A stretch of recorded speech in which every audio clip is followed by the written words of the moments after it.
বিসমিল্লাহির রহমানির রহিম। প্রিয় দর্শক শ্রোতা, আশা করি আপনারা সবাই ভালো আছেন। হ্যাঁ, বর্তমান সময়ে সম্প্রতি একটা যে আতঙ্ক, ঘূর্ণিঝড় রিমেল, যার আতঙ্কে বাংলাদেশ, ভারত সহ সবাই অনেক আতঙ্কে আছে।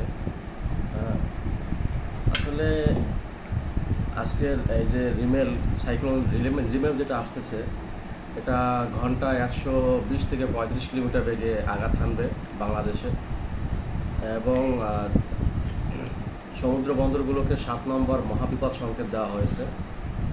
আসলে এই রিমেল শব্দটা একটা আরবি শব্দ, যেটার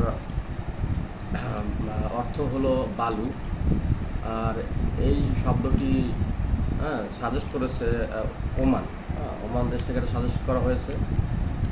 যেহেতু ঘূর্ণিঝড়টা অনেক ভয়াবহ আকারে আঘাত হানতে পারে আবহাওয়াবিদদের মতে, তাই আপনারা সবাই সতর্ক থাকবেন। যাতে ক্ষয়ক্ষতি কম হয় সেদিকে সতর্ক থাকবেন। মানুষের জীবনমানের যাতে ক্ষয়ক্ষতি কম হয় সেদিকে সতর্ক থাকবেন। আর দেশবাসী সবাই মিলে দোয়া করবেন যাতে এই ঘূর্ণিঝড় রিমেলটা আমাদের দেশে কম পরিমাণে আঘাত হানে এবং ক্ষয়ক্ষতির পরিমাণ অনেক কম হয়। এই বলে আপনাদের শেষ করতেছি। সবাই সবার জন্য দোয়া করবেন। আল্লাহ হাফেজ।